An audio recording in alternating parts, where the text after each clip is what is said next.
So if you didn't hate this Master Duel format enough already, then I guess this video is just for you, because I'm going to be showing off a Memento combo using my almost full Royal Memento hand here. Just call me Pac Jr.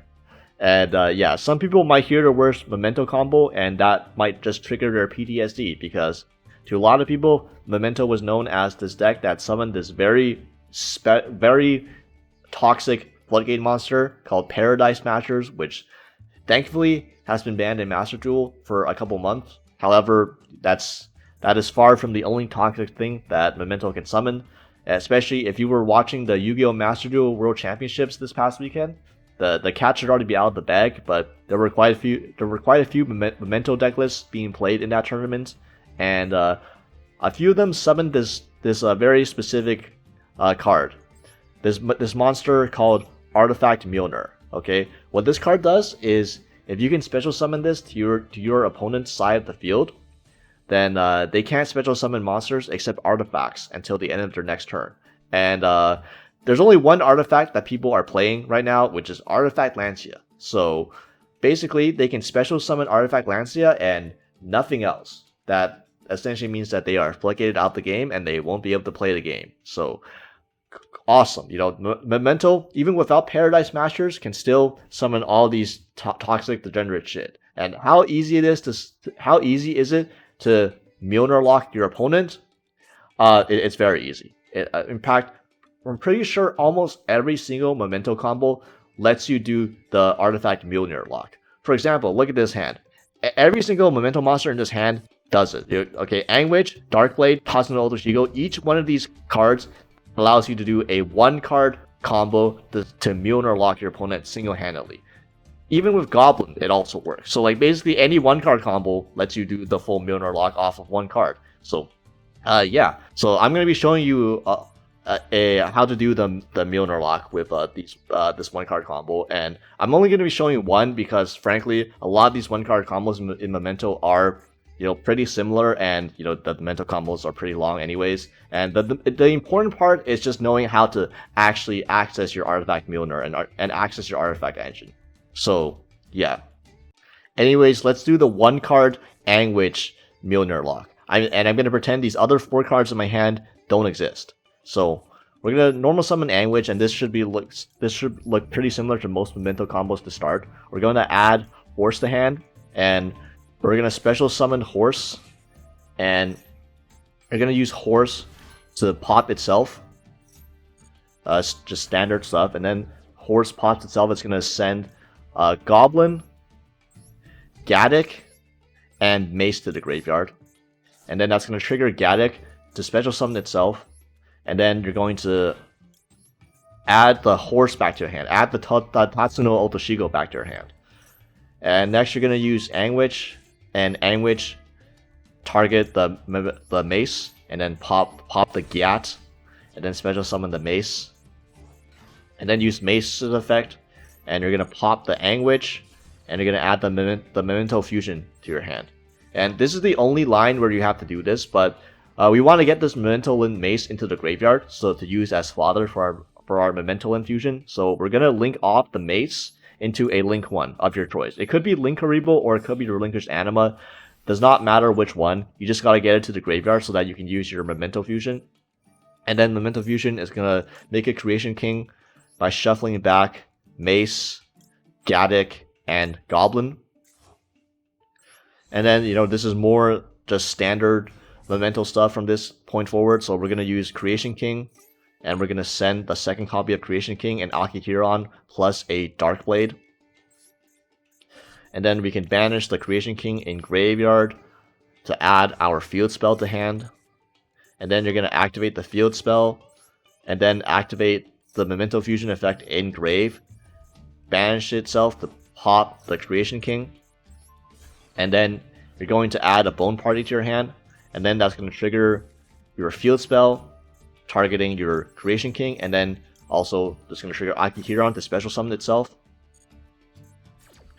And then special summon your Akihiron, special summon your Darkblade that you dumped earlier. And now you're going to use Darkblade's effect, pop the Akihiron, and special summon a Sleepy from deck. And then, this is very important, you're going to go Sleepy, Chainlink 1, and then Akihiron, Chainlink 2. And Akihiron is going to add the Anguish back to your hand.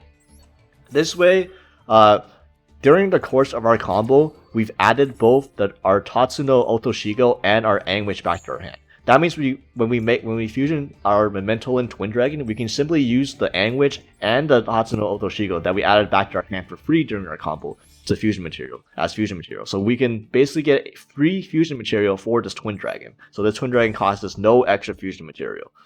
And then when Twin Dragon is summoned, it's gonna pop itself, and then we're gonna add our Horn Dragon and our Combined Creation to our hand. And then Twin Dragon is going to trigger, and then we're going to special summon specifically Akihiron back. And here, you may notice that we special summon Akihiron back, and much like Paradise Smashers, we're trying to get the Paradise Smasher old combo, we're trying to get level 5 bodies in the field, because once again, we're going to be abusing a rank 5 Xyz. That might be something to look into, how many rank 5 Xyz are just used in degenerate combos like this. But yeah, now finally we're going to access our artifact engine. So now we're going to link our Anima and our Sleepy into Artifact Dagda, this card that has never once done anything toxic or degenerate before. Okay, and now we're going to use our Memento and Bone Party, and we're going to chain Artifact Dagda. So that way Artifact Dagda can now set our Mjollnir from deck. So there it goes, and then we're going to pop the Combined Creation in our hand, and we're going to special summon a second Memento and Tatsuno Otoshigo from deck. And here, we're going to then link our Dark Blade and Artifact Dagda, because these are a dark and a light monster, and we're going to go into Sky Striker Ace Azalea. Now, at this point, we don't have 3 spells in our graveyard, so unfortunately, this Azalea is going to unalive itself, but that's not the important part. The important part is that Azalea pops our Mjollnir, so the Mjollnir goes to your graveyard.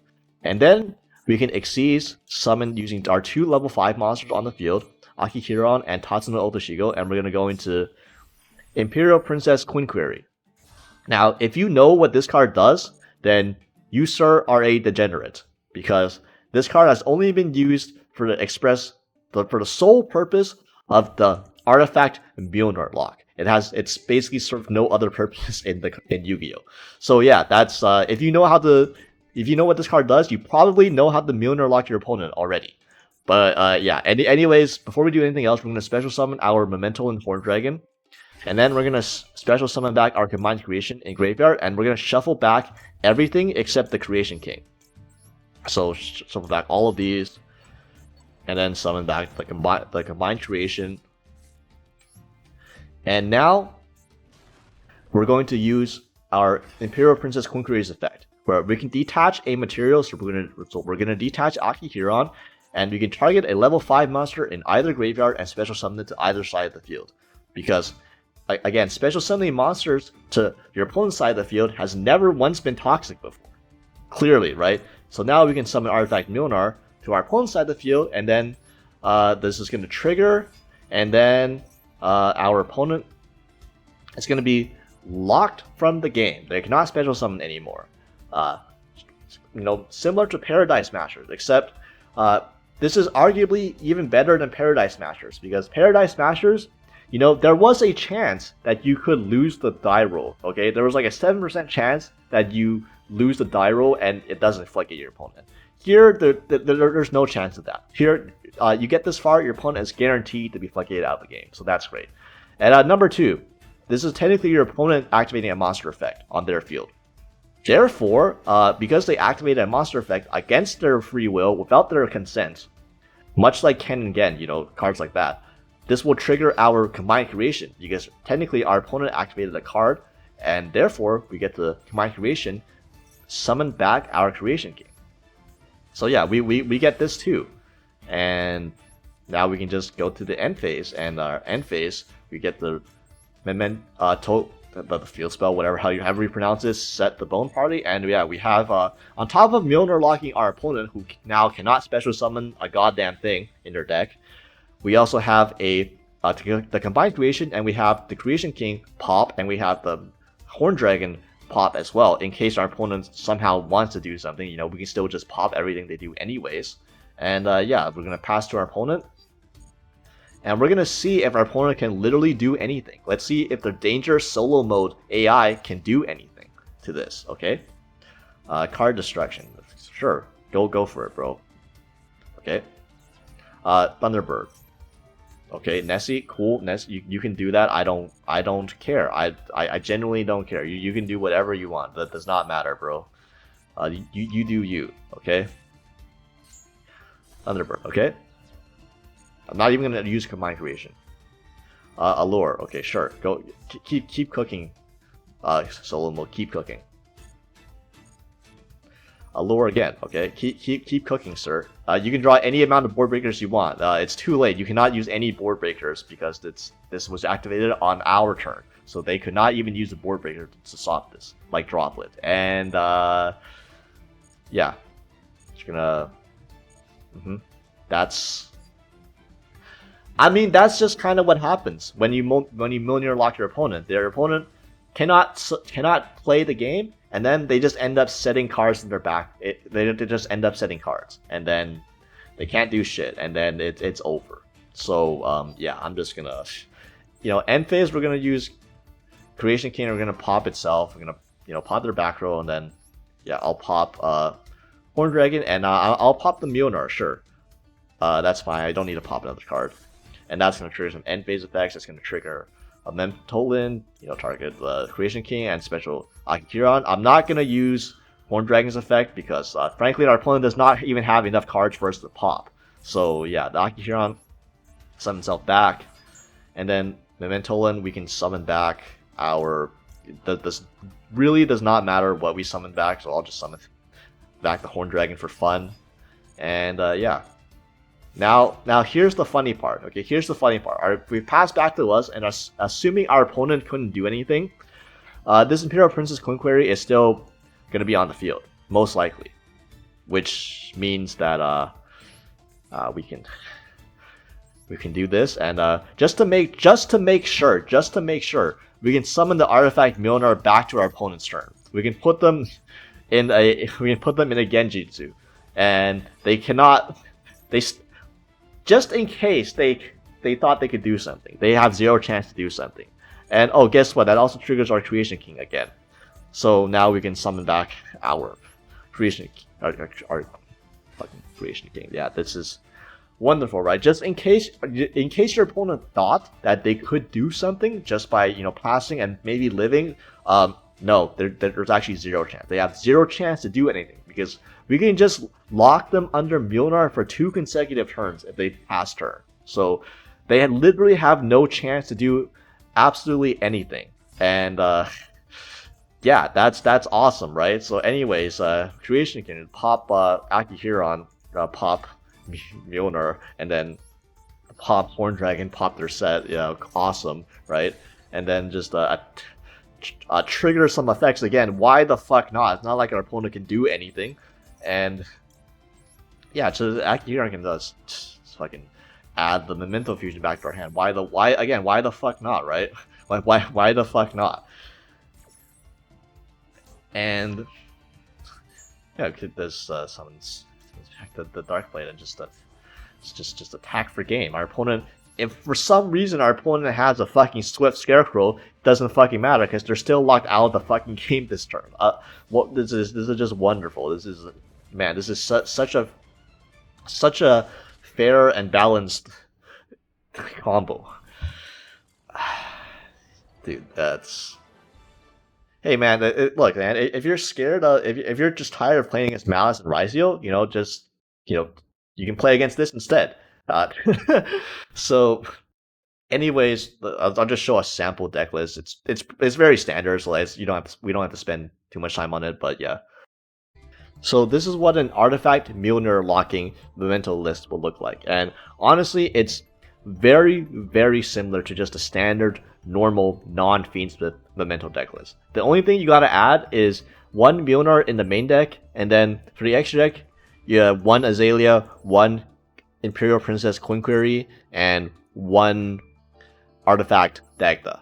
And honestly, if you're not playing the Fiendship package, you definitely have plenty of space to include these 3 extra deck cards. It's like no problem at all. In fact, you can maybe even squeeze in, like if you want to play the Goblin package for the Raizio matchup, you can probably fit in the Goblin package as well. Although that will probably be a lot of commitment in the main deck, and like I'm not quite sure if the combo lines still work if you go for Goblin stuff as well as trying to Mjollnir lock your opponent. But this is just for the standard build.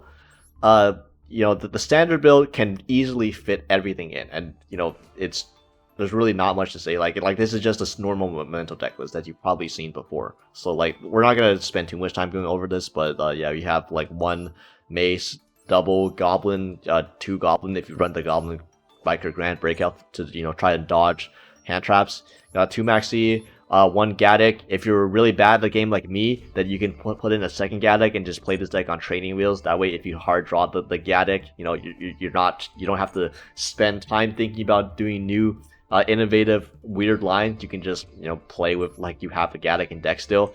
But yeah, 3 Ash Blossom, obviously 3 Angwitch, 1 Sleepy, 3 Darkblade, 3 Full Loss, 3 Lancia. This deck can play 2 types of artifacts, 1 Mjollnir and 1 Lancia, and 1 Mjollnir and 3 Lancia. So now, granted, Bagda getting Lancia, setting Lancia to your back row does not do anything like that. That's kind of, I mean, it's not pointless, I will say, because technically you can if you're playing against Malice, you can set Artifact Lancia to your back row and then summon Artifact Lancia to your own side of the field so that you contribute it on your opponent's turn and then Lancia your opponent. But like, I mean, why would you do that when you can just Mjollnir lock your opponent anyways? Like that's, there's really you're never gonna be setting Artifact Lancia with Artifact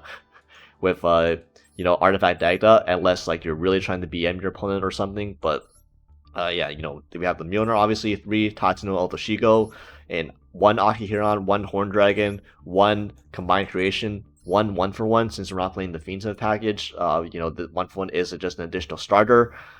1 Field Spell, double Callby, Cross Out, fucking Maxi, triple Bone Party, triple Mental Fusion, and then you can run any number of Goblin Biker Grand Breakout. Like you can even run 3 if you want, just to try and play around even more hand traps. But yeah, the extra deck surprisingly still has some flex spots. So like we have 1 Twin Dragon and then 1 Dragos Lapelia and 1 Guardian Chimera. These are the fusions that you can make on your opponent's turn using Memento Fusion. You got 2 Creation King, 1 Imperial Princess Quinquerry, 1 Relinquished Anima. As shown, you need 1 Link 1 that you can link off the Mace into just to get into the graveyard. A Cross Sheep, Dagda, Verte to play, play around more hand traps. If like you got hand trapped weirdly, you can still make a place with Verte.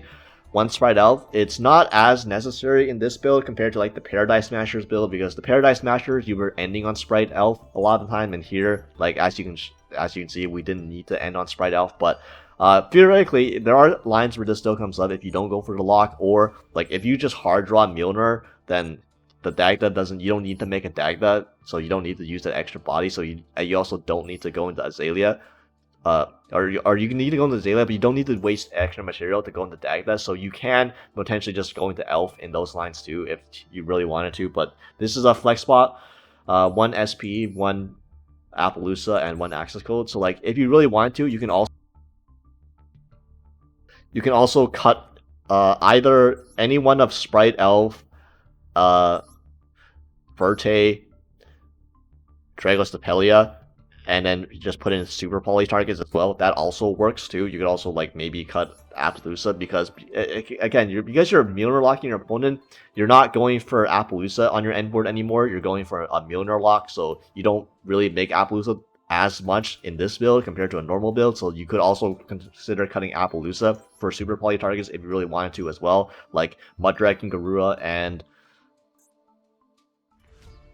obviously Earth Golem, Adagnister for the Malice matchup. So yeah, that's just a bunch of other stuff to consider. But yeah, I mean, this is just like the point is to show that this is just a standard Memento deck list. Like literally, if you compare this to a Paradise Smashers deck list, you literally just swapped out 1 Paradise Smashers for like 3 other extra deck cards, and then added a Mjollnir in your main deck, and then you just called it, and then you just call it a day. That's good enough, because that's basically what I did with my deck list. And yeah, I guess Yeah, thank God that Memento has seen less play over the past couple of months because of Malice and Rizio. Since because this combo got exposed in the World Championship qualifiers, or not qualifiers, in the World Championships, that any Memento fans might see that combo and might start doing this for themselves. And if that's the case, I guess if you get Mjollnir locked in the future, I apologize. I guess I